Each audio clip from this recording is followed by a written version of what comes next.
Okay, so welcome to CIS27A. Usually this is a less intense of a course, right? I guess however you look at it. So in this class, we are gonna learn about computer forensics. My name is Casey Nguyen. I know some of you have had me for 27 or currently in the 48. But if you haven't met me before, I've been with NBC since 2018. Prior to that, I taught at College of the Desert and other institutions. I've taught at private schools for a big part of my career, university and colleges. So all the tech school, you probably can name some of them, even Western Governor, right, at some point. And then I went public sector because I felt a little bit different about the private school model. But anyway, currently I am consulting in cybersecurity. I currently have 7 clients that are mostly healthcare. I normally get on call in the morning with their tech team and kind of delegate some of the things for security team and IT team in these organizations, what to do, what kind of things that we are going to be working on for the next 6 months, etc. So in this class, I will be helping you learn how to be able to investigate files, malware, network traffic. You know, we're going to look at different things in a different lens. I know that this class is required for crime analysts if you're in that program, but the majority of you are in cybersecurity. So, and if I'm too fast in the technical aspect, I apologize, right? Ask me questions, ask me to slow down. I tend to get all wrapped up in the technical part sometimes because I love it. But if you have questions or if you need help, don't hesitate to ask, okay? All right, so in this class, we are gonna learn about the forensic techniques. What I ask of you is you're gonna have to be patient in this class. Just like anything in security or security techniques, right? Nothing is gonna be, a lot of times if you're lucky, it's gonna be instant, but a lot of the times it's not gonna be instant. So you're gonna have some patience. We are gonna look at the process on how to investigate. You are gonna have a project at the end where I'm gonna give you a USB and you're gonna have to write a report on what you found in that USB.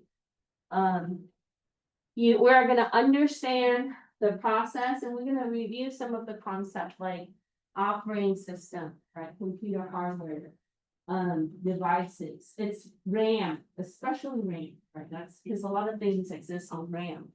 So we're gonna touch back into some of the knowledge or skills that you might have from CIS25 or another class, right?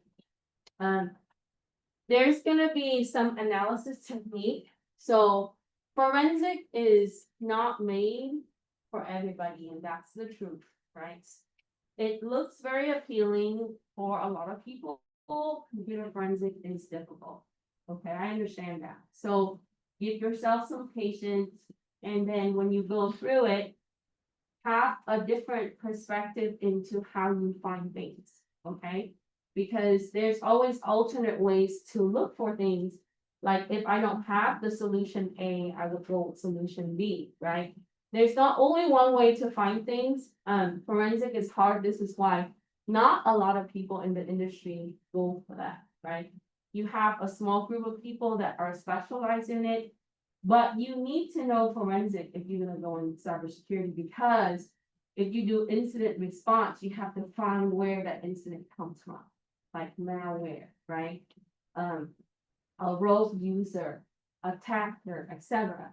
So we have to kind of understand how it works.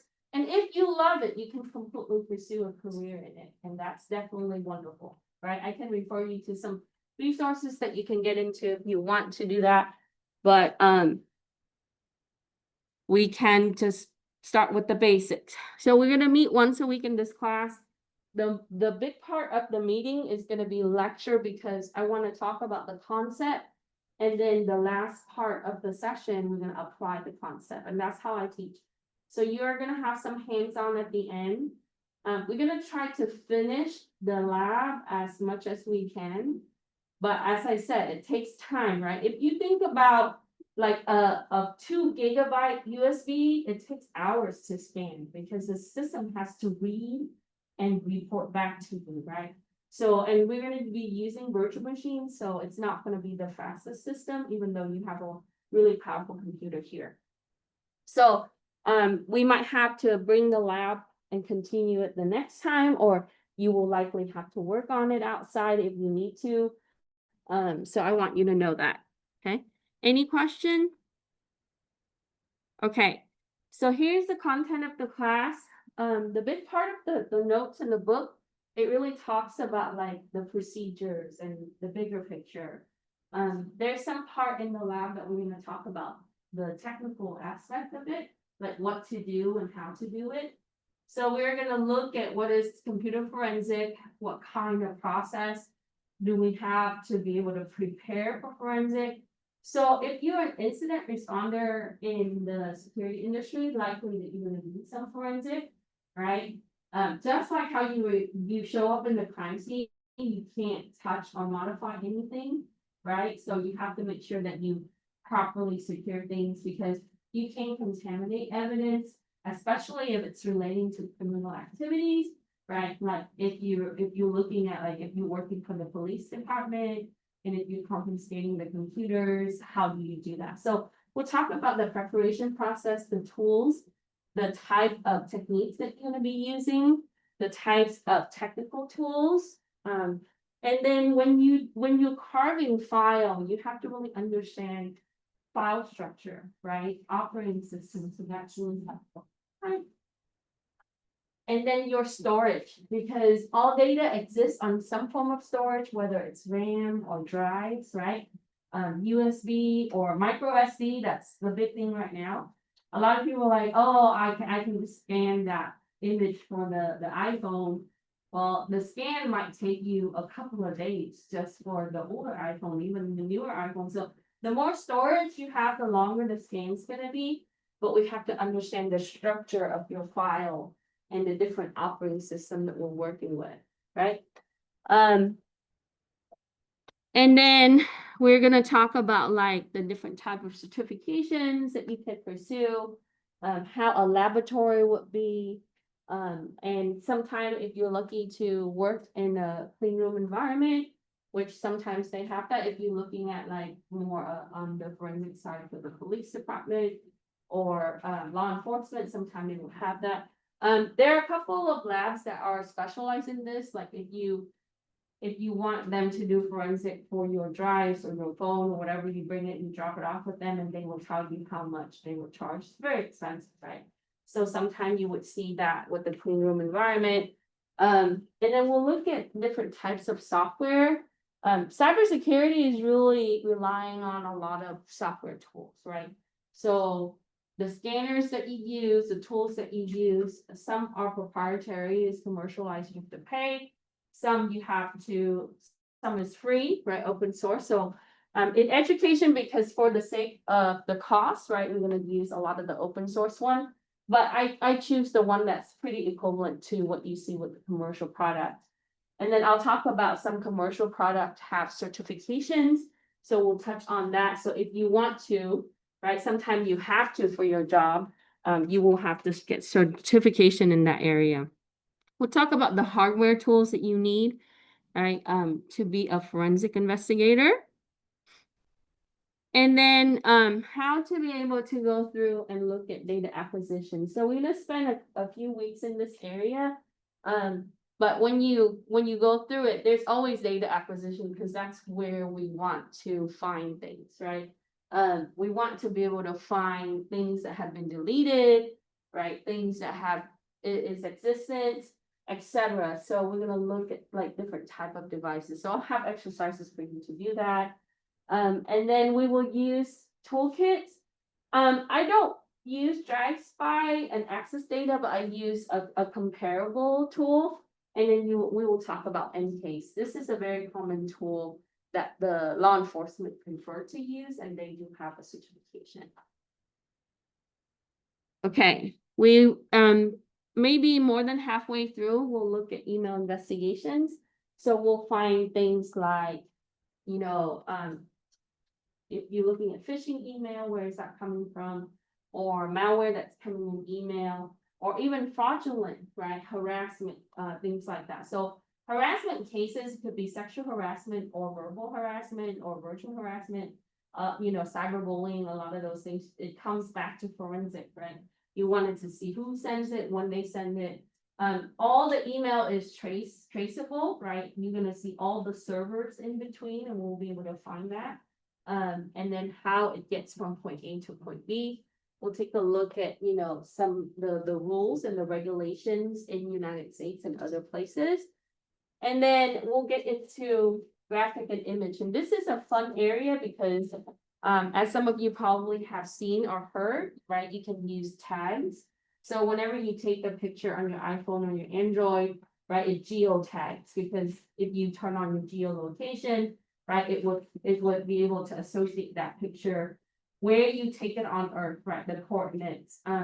So if we're looking for a missing person, we'll be able to see like when they last took the picture, right? If they post it to social media, it's actually even better because we'll actually be able to map out the timeline, like when they actually stop using the device or if the device stopped working, right? So we'll look at graphic image recovery, and I like to include like these components together because a lot of the time, if you look at mobile device, people send email on it, take pictures on it, right? Send text messages on it. So we'll do a drug dealer case. So if you have seen my lecture video from last year, right?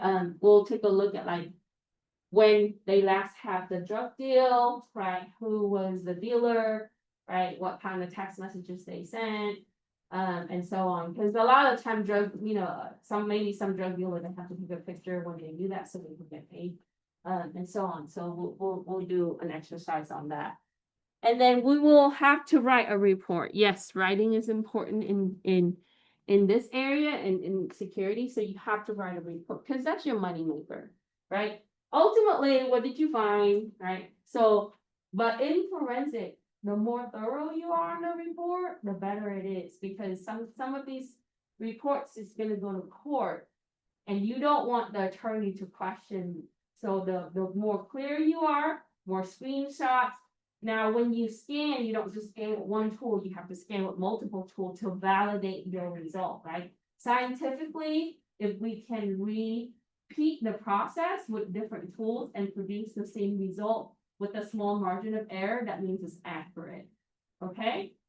So, we're gonna talk about the report, and then the last chapter is we're gonna talk about like how you can become an expert witness. And this, you see that if you watch true crime TV, or you see those cases on documentary, you see that like these people who do investigation, they get they get asked to testify in court. And some people, they are specialized and they are an expert. So whatever they say have validation, right? And you want that because it comes with credential and experience and clarity in what you find. So that's important, okay? Any question? Okay, so your learning outcome, you are going to use forensic tool to be able to analyze your data, looking at your disk. We're going to do some storage analysis. Then we are going to be able to apply concept, right? The practices, the preparation, how you're going to be able to become a forensic specialist. And if you want to pursue that, what kind of certification or credential that you would need. Now, if you're interested in pursuing a bachelor degree with the focus in this area, Cal Poly Pomona has a cybersecurity degree that focuses on forensic, right? And you can pursue GIS certification, and I will share with you the resource. So if you would like to do this, and it's important that you build some work experience while you're doing that, like get an internship with the county, possibly asked to be working in with law enforcement in this particular area. So I have former students, that's where he starts, right? And he's at a higher level now, in the forensic area. So he was highly interested in this, and this is what he does. And you can work nationally too, like working for the NSA, the DoD, FBI, CIA, etc. If you know, so that's more common in the law enforcement, but if you work for private sector, you can be in the security team focused in forensic. Okay, and then for the last, well, next part is gonna be, you are not required to buy this textbook. I use this textbook because it gives you a perspective of what a forensic investigator does, and it tells you all the tools and the things that you need. But if you want to buy the textbook, that's recommended. Okay, as far as class procedure, your assignments are available for the week. It's due at the end of the week, which is on Sunday. Now, you can submit it late if you have some schedule issues or you're not able to work on it. Every time it's a week late, it's 10% deducted. 2 weeks late, it's 20% deducted from your earned score. And I like to not accept anything beyond the 3 weeks, right? But in the circumstances, sometimes there's emergency. Just email me and let me know and I'll work with you. Okay. So make sure that we complete the work. We're gonna have assignments. I call this in-class assignment because I covered it's part of my lecture. And you can always go back to watch the video, and I think the last year video is available now. We are gonna have a course project, right? This is gonna be individual project. Let me think about that, right? It depends on how large also the class is, but in the past, students work well individually. So you will be given a USB. On the USB, there will be files. You're not supposed to open it up and look at the file like a normal USB. You're supposed to, because when you open up things, it changes the state of the device, right? We don't do that.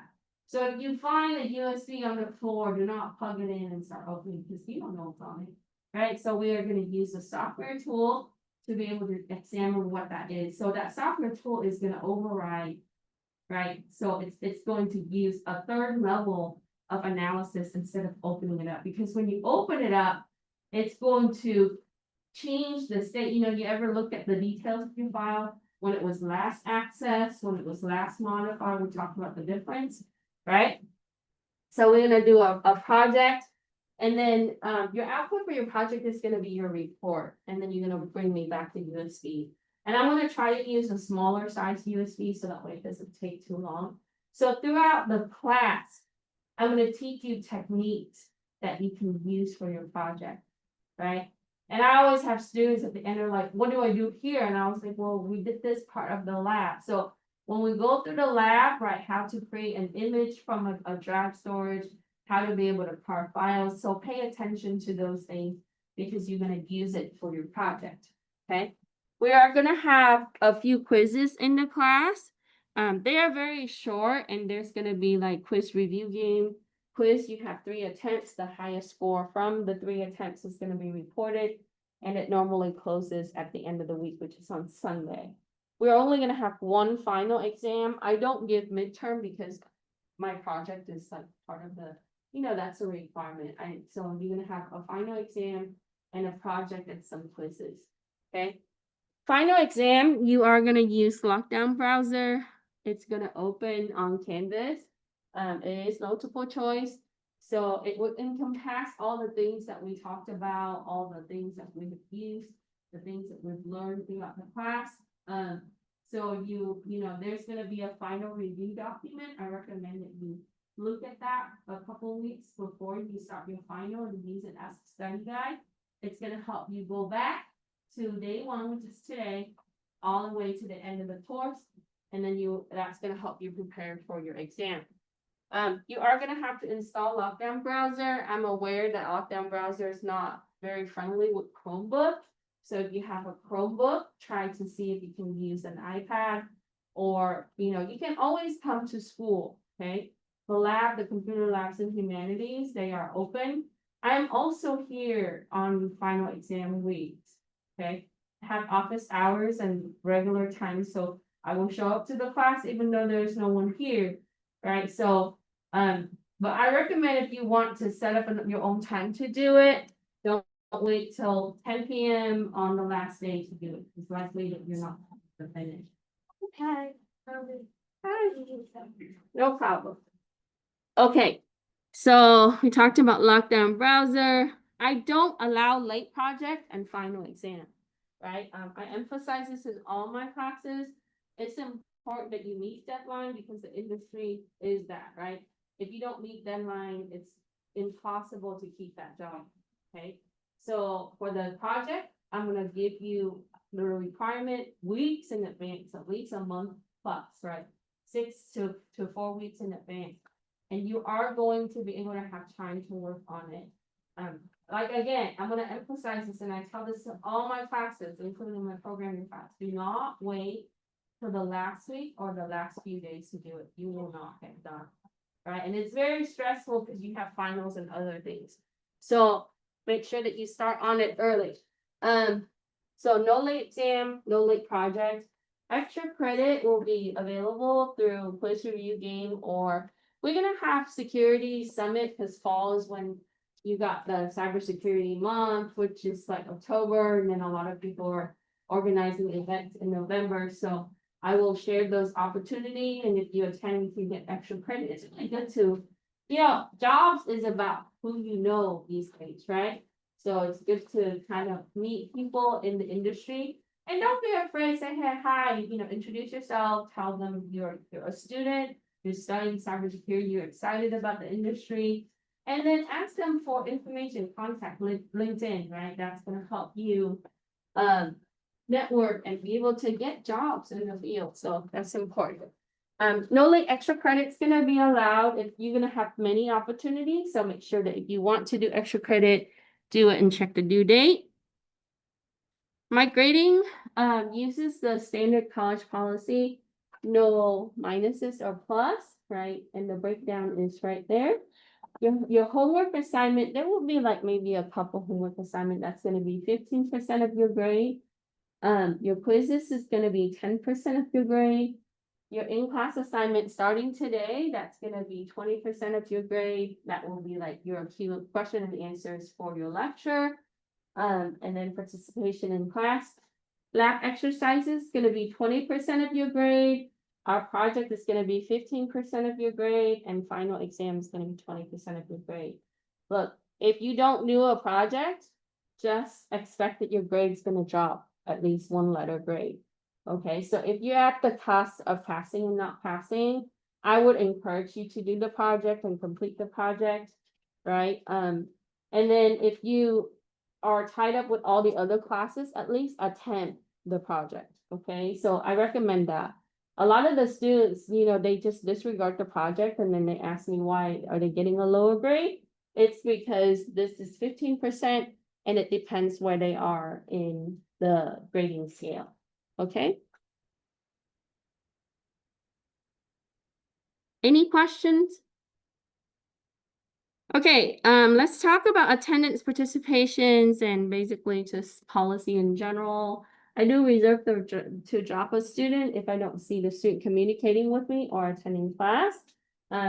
Your participation in classes is important, especially for this class. I have students asking me about, like, can I periodically attend? Well, it's going to impact your grade, but ultimately we're going to use a lot of tools that's going to require like virtual machines, and it might be helpful if I'm here to help you, right? You can't attempt some of these things outside, but you have to create your own virtual machine or download the one that I created. However, it's going to be challenging because I've had a lot of students say that they're trying to do it outside. So try to come, and then I'm available during office hours in case you need me, right? Unfortunately, I'm not able to use this room as often as last semester. But on Thursday, because they canceled my other class, I might be available in here. So if you don't find me at my office, I likely that I'm in this room for my office hour. So you can come and get your work done. All right, so let's see. If you decide to drop the course, make sure that you look at the withdrawal timeline, right? That's going to impact your completion percentage. that will eventually impact your financial aid. So that's important to think about. And then if we have issues with behavior, I can submit a form to the administration. But let's try to address that in class first. As I was telling all my students, I only have one major incident in my 20+ years of teaching, and it wasn't at public school, it was at a private school. And so it was not, it was long ago. So if we have problem, you can communicate with me. You can send an email or we can meet privately. And then we, if needed, I can go through the proper process for this. Do your own work, right? So, especially in the reporting and your project. So making sure that, give your best attempt, and that's important because when I grade, I do read all your assessment and also your document that you provide. AI is abundant, and I understand that it is made to really streamline the work that we have to do. It's great that you use AI to help you understand concept and be able to apply some of the knowledge, okay? But ultimately, you're gonna be the one that's gonna make the appropriate decision in this field. Ask your, whatever the position that you end up doing.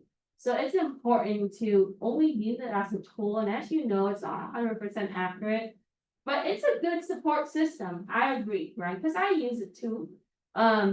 But we are gonna be able to do that because I see students submitting work that is AI generated, and I can tell, right?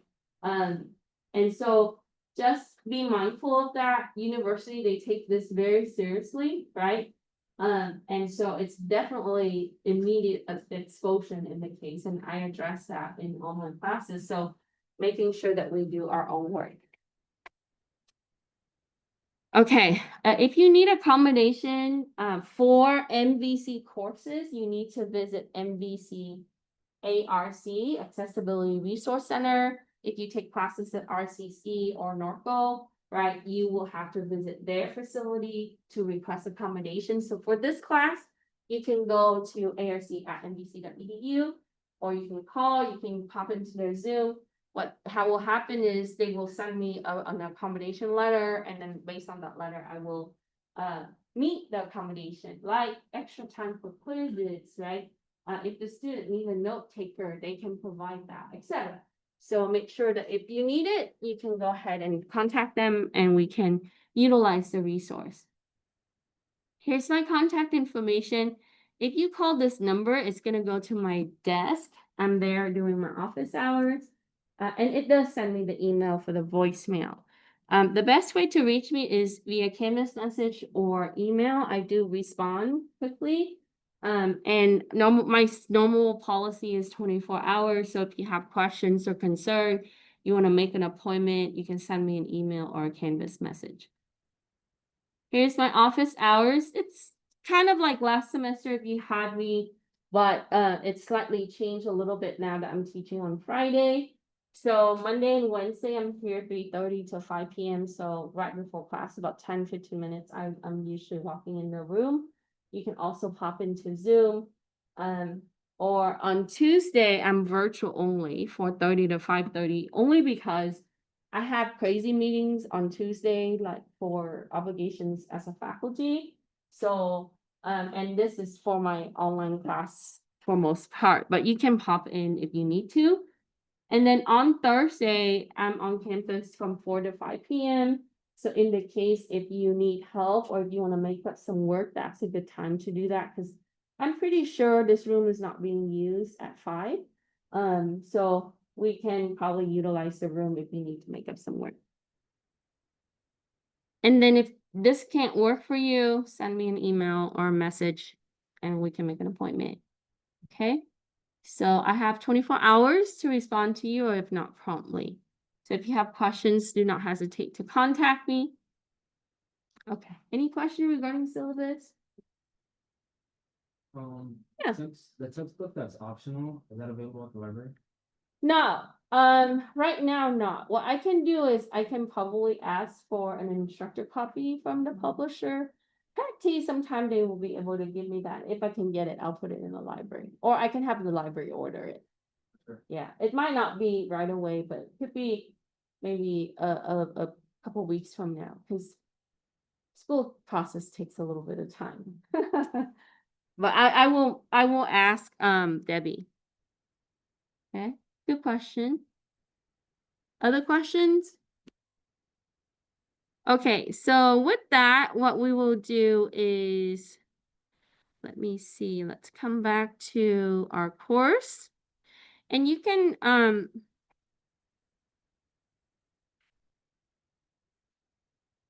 find all the resource information here, right? And then also my contact hours. So the syllabus broke down. And then if you're interested in the scholarship, if you're doing full-time education, there's the STEM, and I'm ahead of that, so you can apply for that. Okay. All right, so next we're gonna download chapter 1 notes, download the assignments. We're gonna do that next. So I'll do the lecture and the assignment with you, and then we're gonna start the lab after a short break. Okay.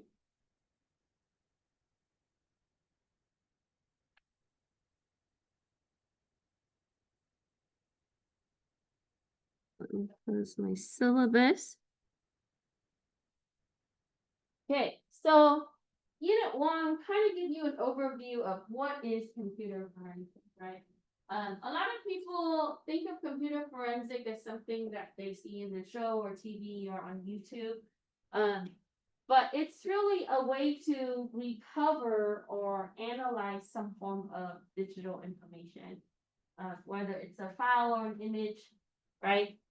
So now the way that we look at it is some of it has to be recovered, because in a lot of cases, what you see is that files get deleted. So for example, if someone commits fraud, right, they're not going to be able to keep the evidence and store it on their desktop or their laptop for the police or their employer to find, right? So they're going to try to delete the evidence. And so with that, what we have to do is we have to go into certain area of the drive or the system or even the network to be able to find, right, maybe a backup to be able to find that type of data, file, or digital information. So the goal in this field is to identify, collect, examine, or analyze, but you have to preserve it, and that's the key, right? That's the difference between someone recovering file from a computer, right, from a prior backup, like an IT specialist, compared to a forensic specialist. Is when we recover the data, we're making sure that it's not modified, right, by us. It is intact, right? It's not contaminated or changed. And the artifacts that you're getting, so we're going to start calling the findings artifacts.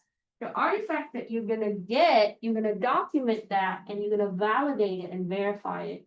So that way, in the case that if there's legal aspects in this, after this process, right, it is provable. So let's go to the assignment. If you have that open and download. We're going to answer question 1. It asks you to define computer forensic and its goal.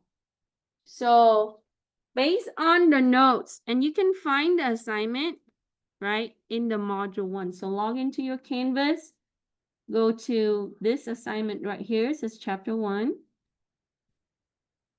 And then you're going to click the file and you can download it and save it to your USB or your OneDrive, so that way you have it, right?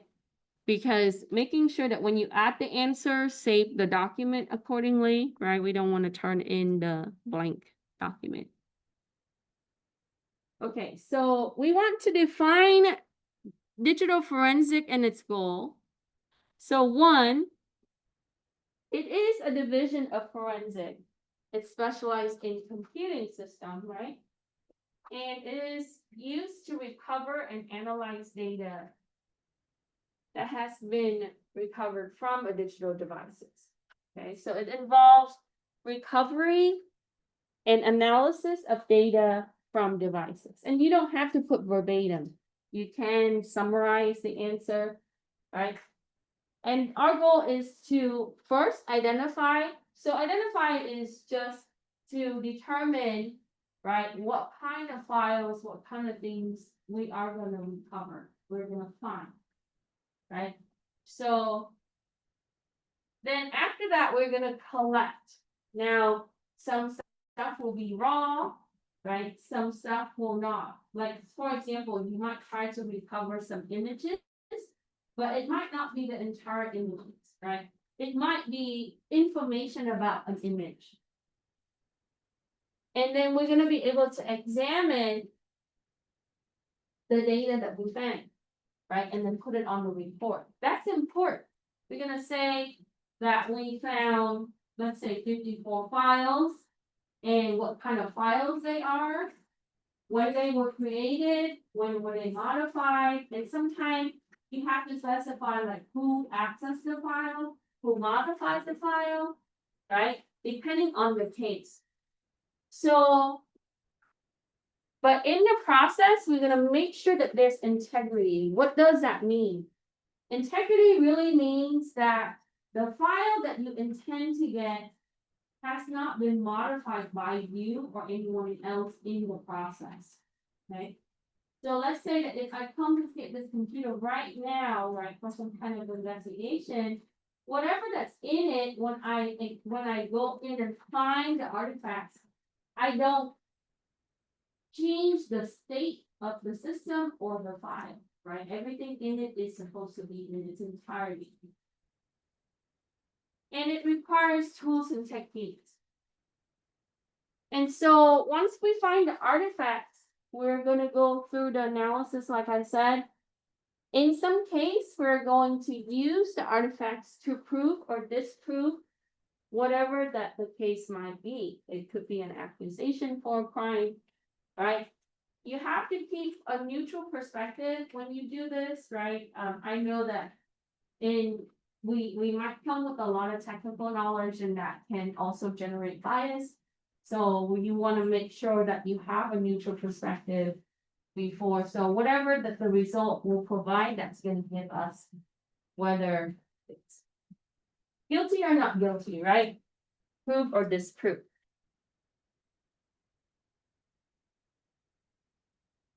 Any question? And you can find this from your notes, right? You can also copy and paste or modify whatever that's from the notes and add it to your document. So what is now your role? What are we going to be doing? Like I mentioned before, the forensic examiners, for your role and your obligations, especially in criminal investigation, is first, you're not going to be biased. So you cannot have bias because your findings is going to determine how the case result will be, right? You have ethical obligations to be able to find appropriate evidence to prove that we are always going to look at the innocence, right? Stand from the innocent perspective. Because if you start with saying, oh, that person's guilty, your direction of your result, you're going to focus on that because internal bias. So we want to make sure that we are neutral, or we are going to try to look for information that's also going to represent, right, both sides of innocent. The digital forensic examiner, you are going to have for your conclusion, your report is going to impact the investigation because, right, you are professionally providing the evidence through technical procedures.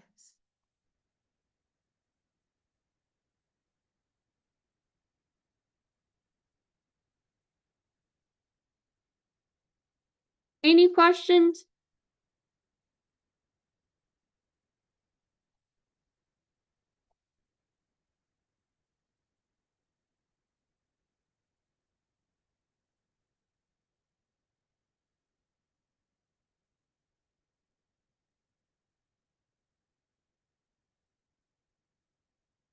Okay, and again, you can find this on Unit 1 notes.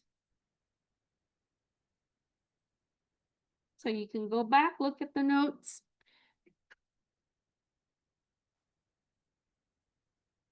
So the role of examiner, this will be like right after the first bullet. So the second bullet talks about that here. And it kind of go over some of the skills and the tasks. This was not part of the questions, but I want to address this, right? So you need to be able to answer questions. So sometimes you have to interview many people. Like everything in security, sometimes you are 3 steps ahead and then find yourself back at the beginning again, right? And that's normal. Frustration, yes, sometimes you're gonna experience that, but don't give up, right? If we can't find it one way, we're gonna have to be able to find it another way. So we're gonna be able to ask questions, right? How, what, when, who. We're gonna use specialized equipment. You're gonna find that in some cases you have to use hardware equipment. And for most part, we're gonna be able to use the software. And then we're gonna look at facts. We're gonna preserve the evidence. We're gonna go through chain of custody. So making sure that, you're gonna take pictures, you're gonna put on the tags. We talked about that. We're gonna make sure that we document who has access to what, right? Especially like even the model number and the parts number and everything else. So if you are collecting from 100 computers, you have to document 100 computers, 1,000 computers, 1,000 computers, right? So that could take time and resources. So making sure that we preserve the evidence. And then, so that means that we have to understand how files or data is created, how it's modified, how it's shared, right? How it can be accessed, because that way you have to stand back and say, now, after the fact, I'm going in and look at like who accessed this file, how they modify it, where they delete it, when they deleted it, and so on. So when you do that today, we're gonna look at network traffic and how the malware comes through. It's after the fact, right? So we're gonna have to see like where it's coming from and which system it was impacted, which user downloaded, right? So we're gonna see that. So you're gonna see the breadcrumbs, okay? So the digital artifacts really means that these are little small pieces that's gonna lead you to the conclusion or the finding. That could also be browsing history, an email header is what we normally look at. That could also represent some kind of activities or network activity. This is what we're going to be seeing today, right? But ultimately in security, we're looking at the CIA, right? That can jeopardize the confidentiality, availability, and integrity of the system or individual. So cybercrime really represents illegal activities that's involve computing system and network, and this could be completely virtual, right? Like cyberbullying, okay? Or it could also mean both combined. So for example, right, I'm pretty sure you heard of the dark web, and on the dark web there are different sites and resources for a lot of things, like drug dealing, right? Buying illegal products, exchanging malware, hiring people for murder, that kind of stuff, right? So a lot of the activities that will pertain back to what we will see with cybercrime. But anytime that it's involving a computing system, including a mobile device, right? And networks, it becomes a cybercrime. So if someone is sending a harassment email, right, that's through the network, through the email system and on their computer or on their device. Or fraud and forgery, right? Even impersonations or, false identity. You see a lot of those cases where they fish your information and they sold that to someone else and they would take on your identity to apply for credit card and so on, right? So that's considered in this area, right? This has always been around since the 80s, so a hacking that's just circumventing a system or a network, right? And then corporate espionage or trafficking, even illicit images, right? You know, child pornography unfortunately is a really area that they do, you know, our government spend a lot of time and resources on investigation, right? And it that, you know, they push it through different servers and so on. So illicit images can be a scope of different things, right? It doesn't have to be exactly what you imagine it to be. So we'll talk about illicit images, in a little while.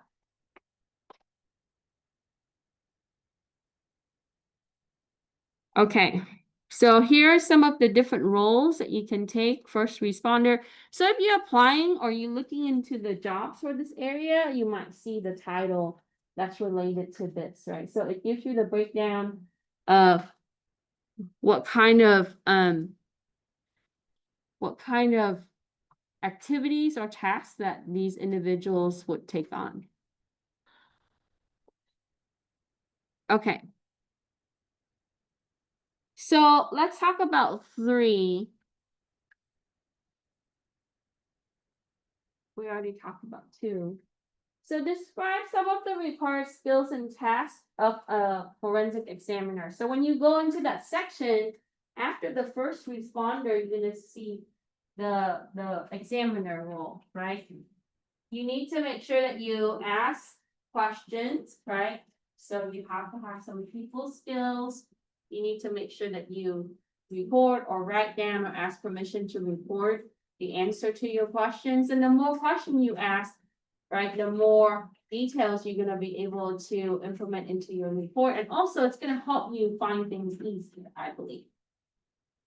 You should have some specialized equipment, and we'll talk about the tools and the equipment. You need to have some training in computer forensic.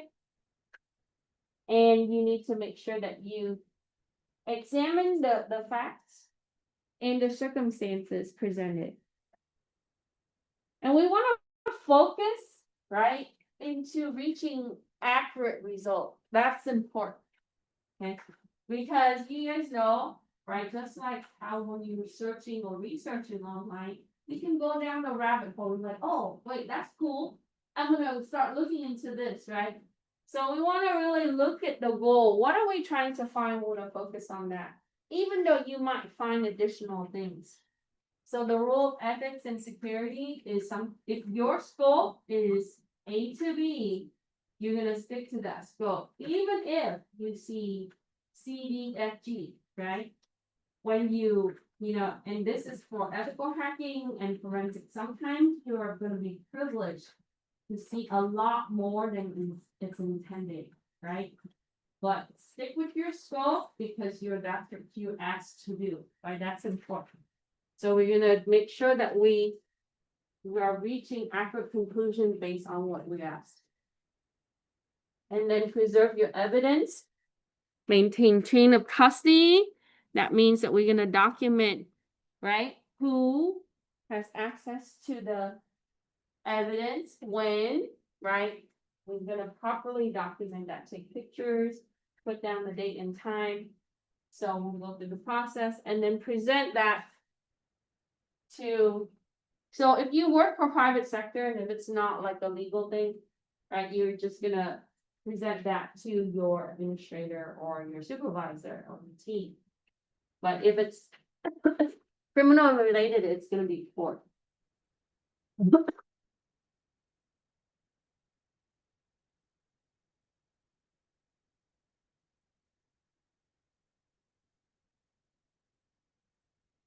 Any question? Okay, so I touched a little bit on digital artifacts before.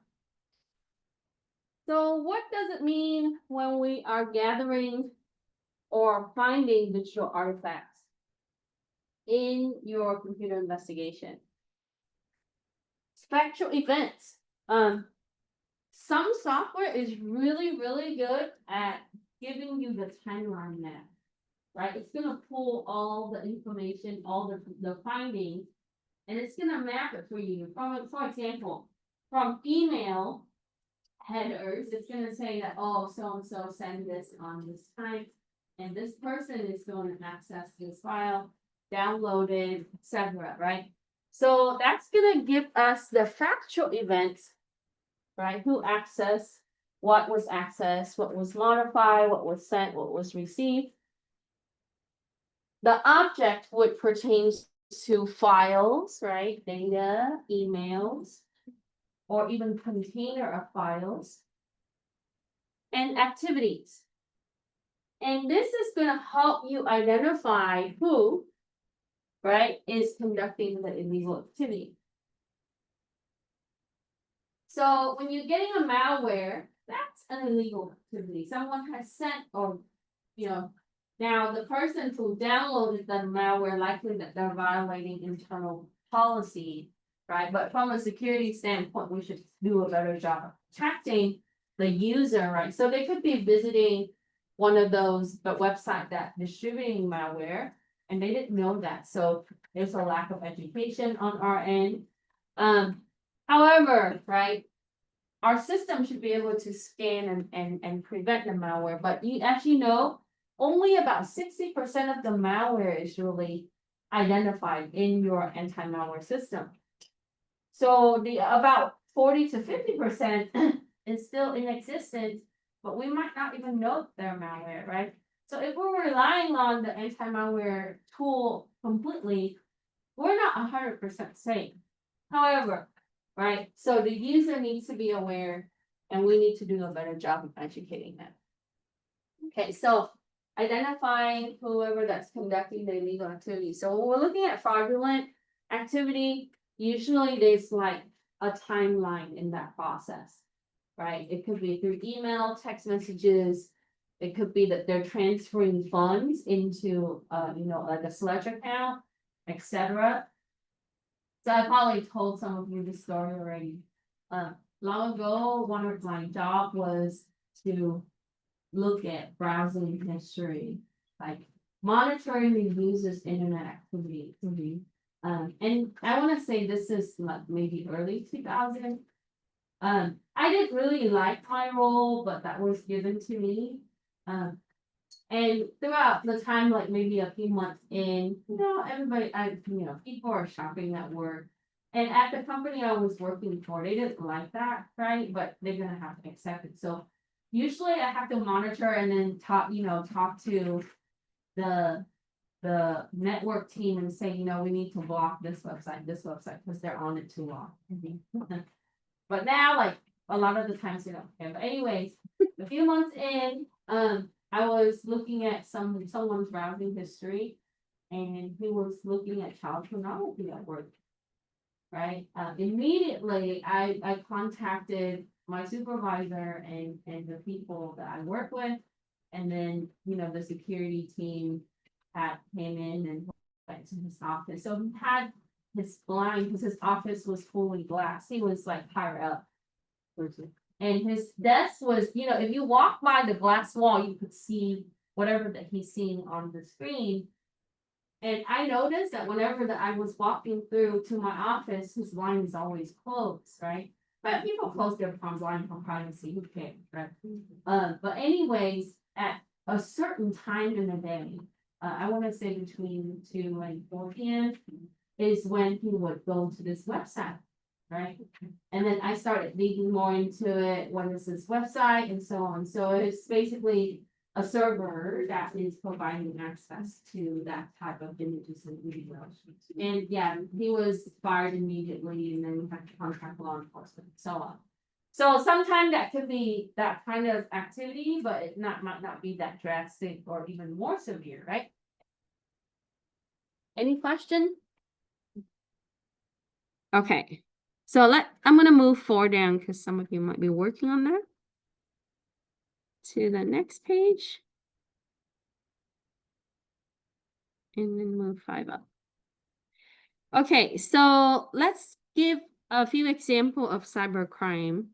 You saw this in the notes, right? Hacking, corporate espionage, forgery, cyberbullying, harassment, theft, fraud, trafficking, could be human or drugs, right?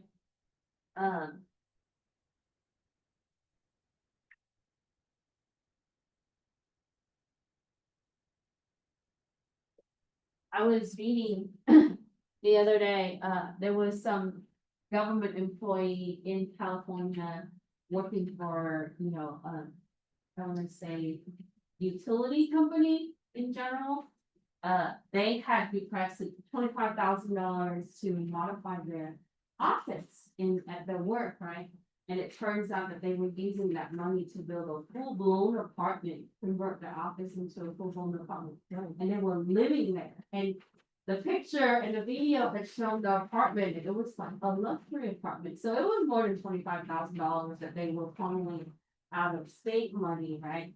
And then they went back and they were saying that like they were submitting, requests for funds like 5,000 here, 7,000 there, overall throughout these many years. And then they would hold parties at this apartment, and it was interesting. I don't know why Google was giving me that feed when I was scrolling through and reading cybersecurity news. So I was like, oh, this is kind of probably somebody has to investigate this kind of things. You gotta track all the transactions.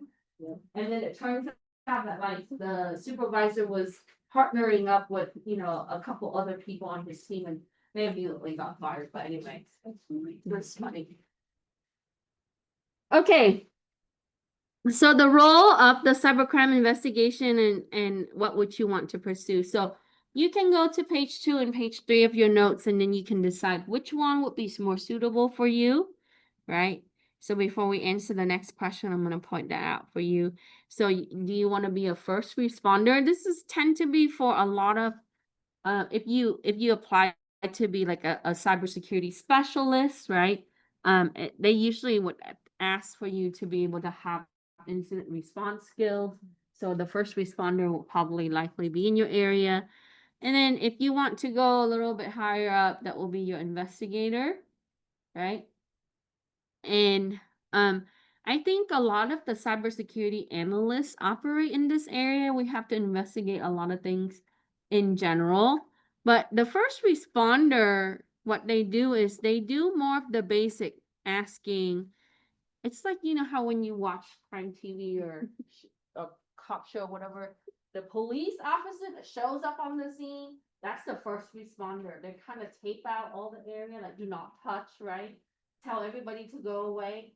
So the first responder is kind of like, you gotta secure the evidence and keep it intact and stuff like that. You don't really dive too much into it. The investigator, the next level, which is more of the analyst role, is when you started trying to look for information, right?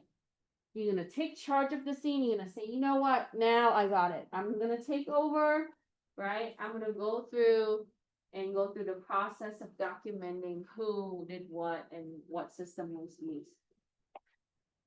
And then you have the crime scene technician. Now, some of, if they're officers, they're gonna be sworn officer. There has to be a search warrant, right? So a search warrant is issued, that means signed by the judge to be able to siege any kind of system. Did you know that if they siege your computer system and there's multiple user accounts on it? So for example, right, a person share a room with someone, right? And this person also shared the computer with someone. Person A share with person B. Person A commits a crime, right? They issued a warrant for the person A, and they searched and they found the computer. They confiscate the computer because the person A accessed that computer. But in order to look through the entire computer, also in the person B file, they have to get permission from the person, right? They can only look at the person A documents, picture, etc. on the computer. So when we scan, we're gonna say, oh wow, there's that person B stuff. You can't touch it. Okay. The person A is the one that, they might be pursuing, right? We're investigating. So the person A is only gonna be the area that we're gonna look at, right? So in order to get access for the person B, in the case that maybe if they were married or they're living together, etc., there might be information that's interchanged. Then the person B has to be permitted. So that means that they have to sign legal things, or the attorney has to step in and the judge has to step in, right?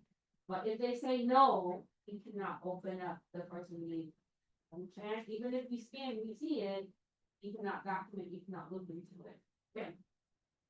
So, now. That might complicate things for an investigator, but it doesn't mean, so I really think that, everybody should have their own meter account. Everybody should be responsible for their own files on the system, right? But, so as you go through and you look, you might be able to look at like what will be suitable for your job. So if you're not sworn officer, you will just be the investigator for the crime scene. You still have to go through the process and the guidelines.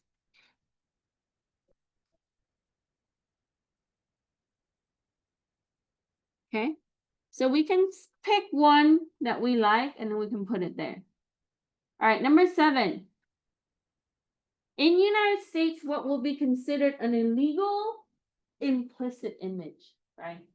I don't think the book really dived deep into it. This was something that I supplemented. So we have to, because internally, IT policy would be like, they would say, oh, images that contain nudity, sexual images, and so on is considered not allowable at work or on work computers, etc. Right? But in some cases, we're gonna have to deal with implicit image. And what does that mean, right? Image that contain erotic, lascivious, means, I don't know how to say that, abnormal, unhealthy, degrading, shameful, morbid, interest in nudity, sex, or excretion, minor obscenity, and harmful materials to minors. So this area really addressing like the minor protection in right? So and it doesn't have to be like nudity or sex involved, but it could be violent, right? Because you do see some content like that, violent to kids, right? People posting that, it becomes illegal. Or harmful materials to minors, right? So that is considered illegal implicit image.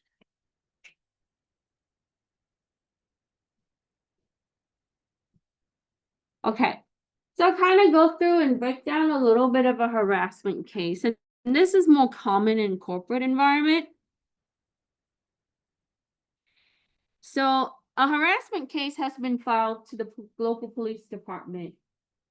How would an investigator begin this investigation? So if you're an investigator for this, where would you start? So first, it's a harassment. So just like how we looked at the first area, we kind of have to ask the questions, right? So we're gonna conduct the interview with the victim, okay? And also their family members or affiliates. It could be coworkers, it could be, sister, brother, husband, wife, spouse, etc. Or friends, right? So we have to ask the questions. And like I said, the more questions you ask, the easier it is for you to approach the next step. Like, where would you start? Digitally look, okay? And like, which account, whose email, etc., right? B, what are some of the artifacts that you should be gathering for this case? So, because this involved police department, there needs to be a subpoena, right? And service provider will not give you anything unless it's a subpoena. And subpoena takes time, right? So that means that the judge has to sign and you're gonna go to the service provider. So that will be your internet service provider or mobile service provider like AT&T, Verizon, T-Mobile, right? Now, service provider, they say that they retain your data, your text messages, email, etc., that you have sent through their network between 3 to 5 years, right? So your SMS and your multimedia messages, like the one that you embed with your GIF or your whatever, right? Your pictures, they retain that on their network. And so, but it has to be subpoenaed. Now, if you're dealing with cloud like OneDrive, Google, right, etc., you also have to do those emails. And there's a division in the service provider that specially address that, so you have to contact them, you gotta submit it to them, and they don't necessarily respond right away, because when you're pulling data from the past, that means that they have to go back into their backup, right, for that account, and it will take time for them to do that, so expect it to be 36 months. Okay. And sometimes they respond right away, like AWS, if they come back and they say, oh, here's the data, right? Then that's a plus. Okay, so you need to get text messages now, if it's when it goes into like Instagram, Meta or Facebook, right? Or other providers. And then sometimes you deal with international provider, right? Like if they're using an app from, somewhere else, then you have to contact them. And then you gotta look at international regulations on what they need to provide, what you expect. Okay. So normally what you have from here is going to help you here, because family and friends might say, hey, I saw her or I saw him posting this on Instagram, and you're like, okay, they have an Instagram account, right? There are tools that we use in security that can also find everything that's affiliated with that person, all their social media account. But so you can also get that from interviews. Then we're gonna look at network traffic records, IP addresses, like public IP addresses. And then in some cases, we might have to get a search warrant or obtain consent, like what I said earlier, to search victim or potential suspect devices and systems. In Europe, did you know that even if they commit the crime and been arrested, they have to provide consent? In the United States, once they get arrested, they lose their rights, right? Like they can. So if that person's arrested at that time, right, and if they found guilty, then they are, they lose their rights. So we can search their devices. But in Europe, even if they're in prison for many years, right, for that crime, if you want to go in and dig through their iPhone, they have to give permission. And then unless, they waive their rights and give their family or their spouse the privilege to allow or disallow, then you have to ask their family for permission. So it's different from one part of the world to the next. Questions? All right, C, how would these artifacts help identify the harasser, right?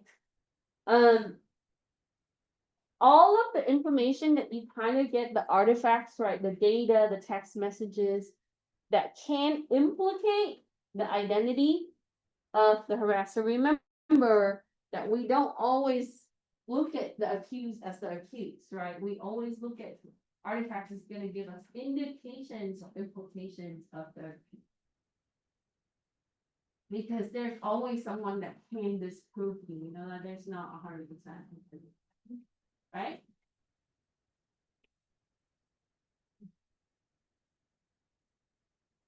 Okay.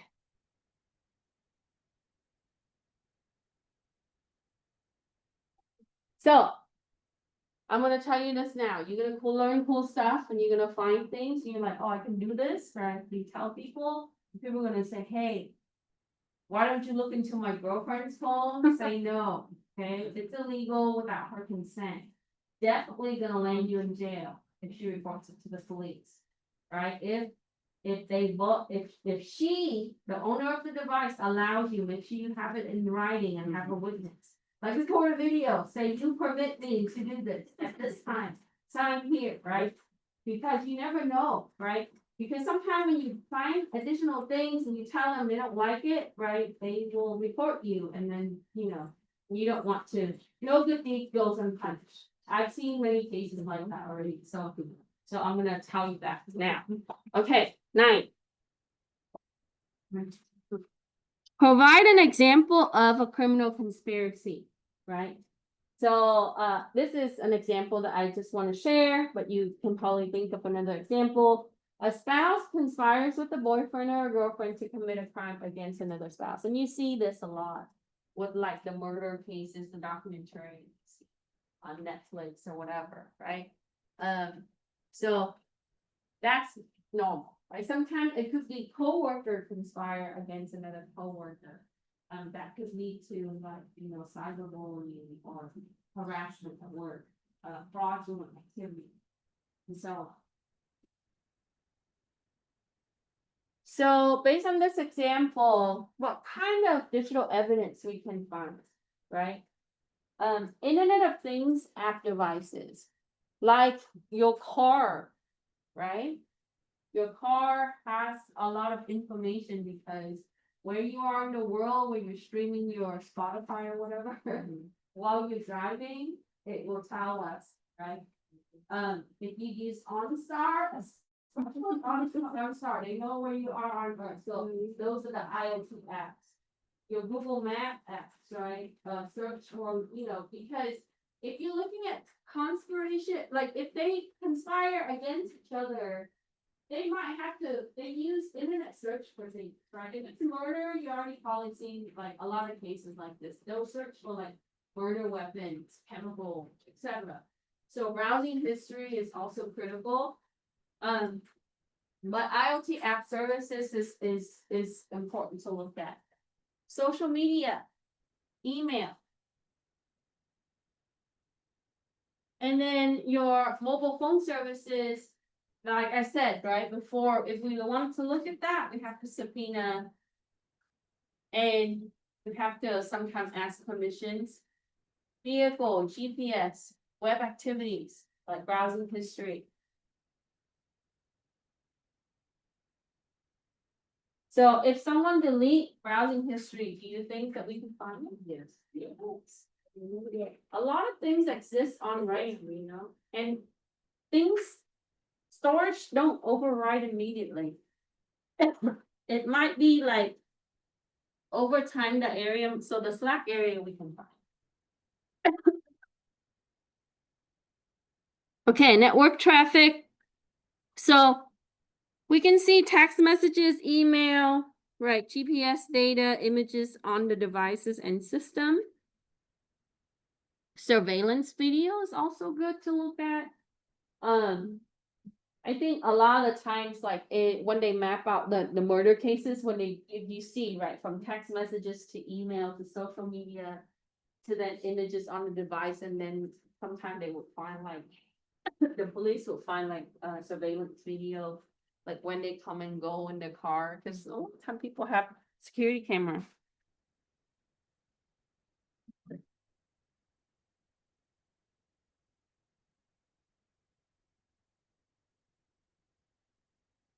Any question?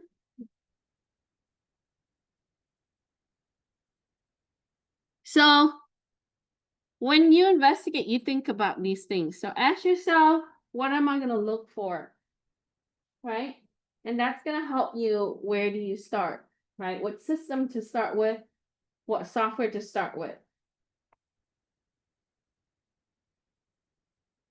Okay, let's move 9 down. Oops.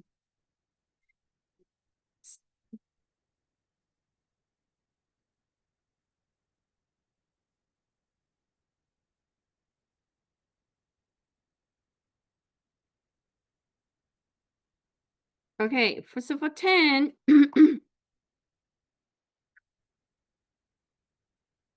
so when you work for corporate environment, it is different than for law enforcement, right? Some part of the note that talks about that sworn officer against, or compared to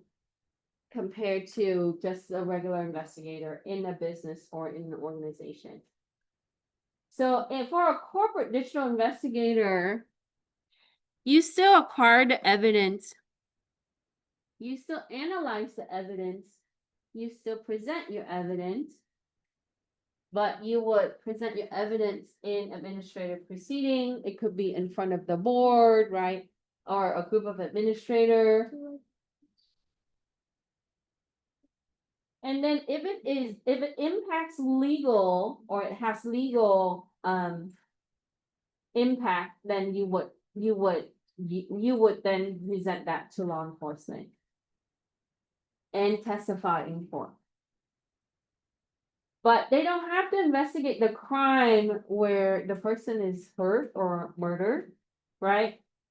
But they normally investigate fraudulent cases for forgery, it could be like even some violent cases, because sometimes people at work can be violent, right? We'll talk about a little bit more about that area of the crime and how to look at that. And then the violation of the company's policy and procedures. So it really pertains to the internal rules of what the company require and if that person breaks those rules.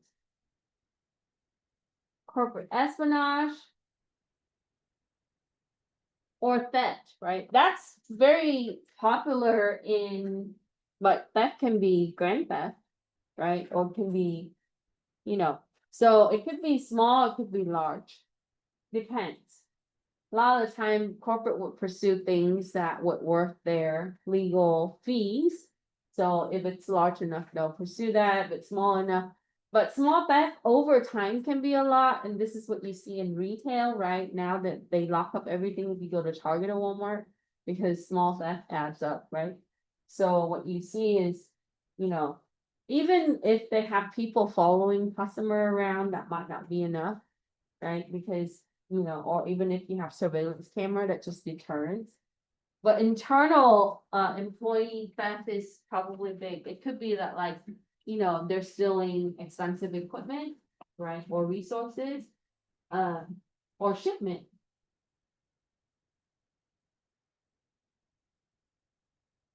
Or money, right? Transferring funds.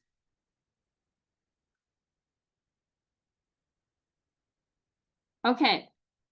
So when you handle employee misconduct, how would the investigator determine the case where it needs to be reported to, or if it needs to be reported to law enforcement?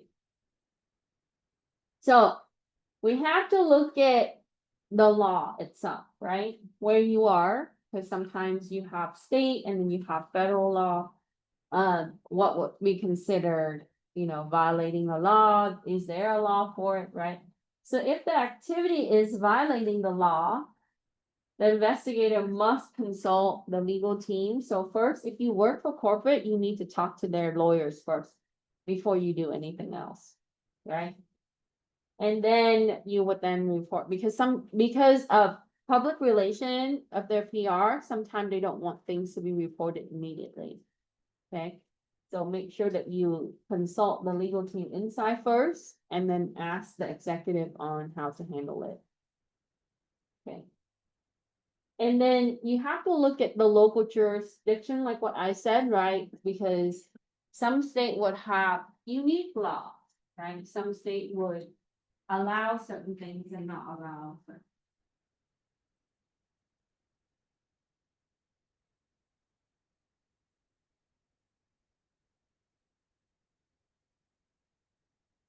So attorneys is gonna give you the advice because they are more familiar with all the requirement for the local areas and also state and federal.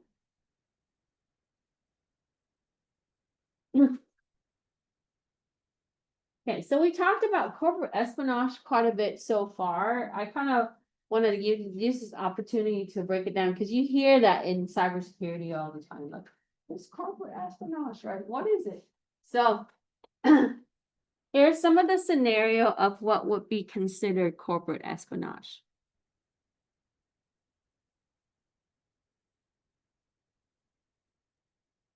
And this is common for the larger entity that you see internationally or even nationally. So some of the scenario would include companies spying on other company to be able to achieve commercial or financial gain, right? Everybody, how they are able to have an elite product, right? Or a hot product in retail or whatever, right? For commercial, it could be unique to design, recipe, etc. Like we probably have heard of KFC having secret recipe, right? They transport that recipe in an armored truck, right? Etc. And then Coca-Cola is like that too, right? They modify their recipe over time, but the recipe is only shared with the people that they entrust the recipes in, right? So now, in order for their competitor to be able to gain leverage, they need to be able to find maybe the secret information or find some way to combat that, right? So you see that they might be paying someone internally, and that's normal, right? So might be internal employee to be able to share some information, maybe someone that's been trusted by the company with the secret recipe or the secret data. And you see this from one country to another as well. So you got nation states that will be against one another, and they would use corporate actors against each other. So they would pay, right, expert and professional, even professors, right, in research labs to share information. Like, for example, when you're dealing with pharmaceutical products, right? Remember how COVID broke out? It was really a race between who's gonna have like the vaccine, the medication, all of these things for COVID, right? So there would be a lot of corporate type activities in this area. What you see is people want to be able to have, right, the resources or get the money for providing the first, right, drug or the first vaccine, etc. So you see that with the more of the giant organization. I'm sure you've seen movies that represents that, right? And then you have physical and digital trespassing, or how they gain access to data. They can also impersonate employee to gain physical access to the organization building or facility. Intercepting voice and communication, you know that's a wiretapping law, that's part of the computer abuse law. So wiretapping, many tech companies go to court for this, including Google, right, Facebook, etc. So when you intercept data or voice communication, eavesdropping, listening in, that is a violation, right? So that's also part of the corporate espionage umbrella, or even manipulating the competitor's website, like defacing. You know, defacing is like modify the content to make it less appealing for the consumer, right? That's also a violation. Manipulating social media against the competitor. So you have social media marketer that you hire to market your product for your company, but they have to be working in a scope where it's if they deface the other company a certain way, they can turn around and sue, right? So we gotta make sure that there's no manipulation in the social media aspect.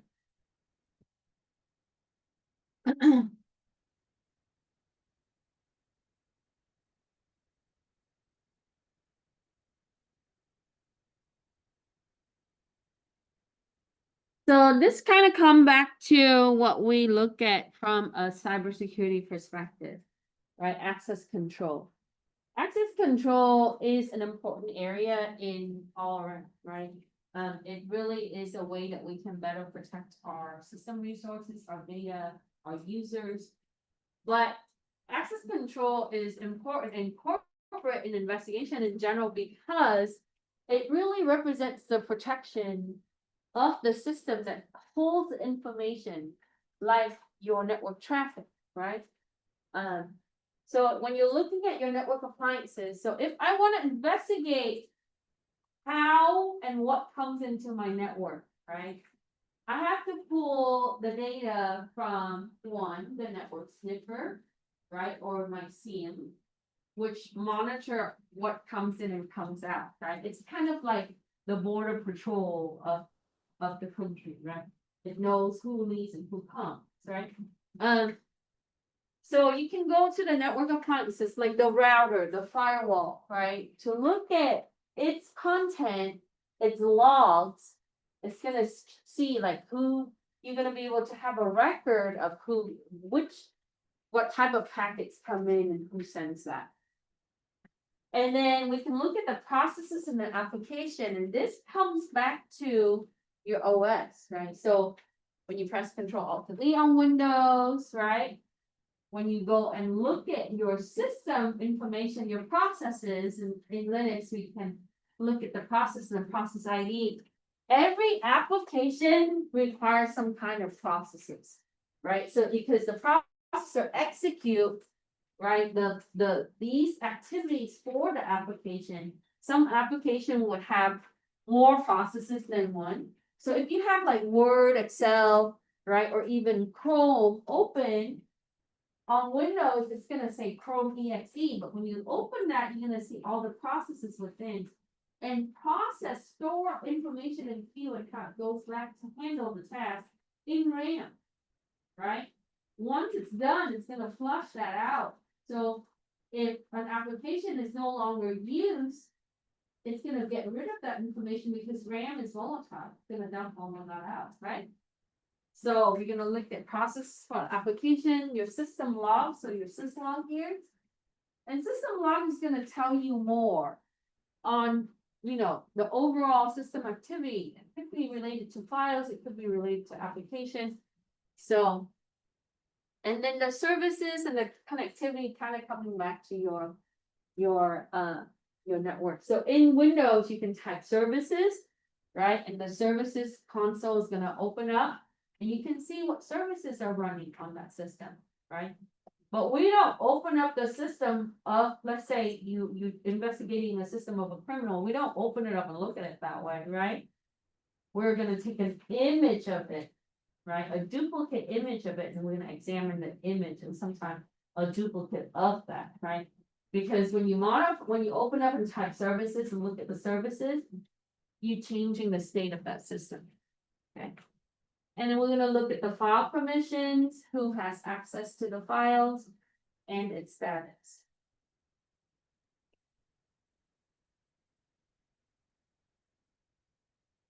Okay, we're almost done. We're gonna answer a few more. So I want to give you scenarios so you can picture it, you can see, right? Okay, Tammy is contracted by ABC Corp to breach the network, evaluate the network, so that's ethical hacking, right? Weaknesses and provide recommendations to improve company's network security.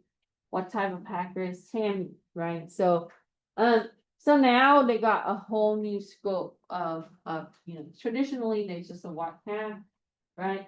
But now you've got like the purple team, which is like between the blue and the red, right? So it depends. So traditionally, we're gonna go with the answer with white hat. Now, if you become an ethical hacker, do you need to know forensic? Definitely, right? There's emphasis in what we look at and how we find things. So that's important to have some forensic skill. Okay. For 15, it says, when investigating a phishing attack, what are the primary sources for you to examine? And this is very common these days, right? So for phishing attack, most phishing comes from email, right? Or it could be text message these days, right? I think now since 2022, more phishing is really surfacing from text messages compared to what you've seen in the past, because this mobile device communication has changed the way how it's used, and the way we use it is, the purpose is different. But in corporate in general, you're gonna see email server, email accounts, right? Like I said, messaging application. you notice now that most company is gonna force you into message application that is tied to social media, right? Like I own an Android system, so it wants me to use the Google message. And forever, I did not want to merge them because, Google Messages is nice, but it has other things that I'm concerned about. And so. But, as a user, you should be able to opt out of those things. But yeah, message application. Even things like WhatsApp, because WhatsApp is used, it's now owned by Meta, if you guys know that. Cool. Facebook Live. Yeah. Yeah, a long time ago. And they claim that it's encrypted and it's completely safe, right? There's nothing completely safe, but. So when you're looking at message application, it could be a lot of different type of message application, and the services. And then your social media messaging channel, so, through Instagram, through Facebook, through other areas, so you can take a look at those. And every service provider, if you want to investigate, remember what I said, you have to request it from them, right? And if it's for a third party, usually it requires court documentation. 16. A general manager is suspected of committing theft. What type of system should you examine in this investigation? So this is a general manager for the business, likely that he would have, or she, or they would have a company desktop or a laptop, right? Maybe some mobile devices, because they want the general manager to be able to communicate with the team or the branch or whatever, right? So that could be tablet and likely mobile phone, a car, surveillance system. And then you gotta look at your network appliances for the communication piece. Email server, authentication server, and database server. So you notice that I go from the individual devices, right? The individual devices into, now we're gonna spread out, right? We're gonna go into the vehicle and then surveillance. So now we're gonna get into the network aspect. And then the servers and all the other servers that this system might be connected to. Okay. So if you're finished today, you can submit your assignment today, but it's not due until Sunday, right? So no rush, but don't forget to do that. You need to upload the document with your answer on it, but save a copy. So that way you can go back and review for your quiz and exam. Any question?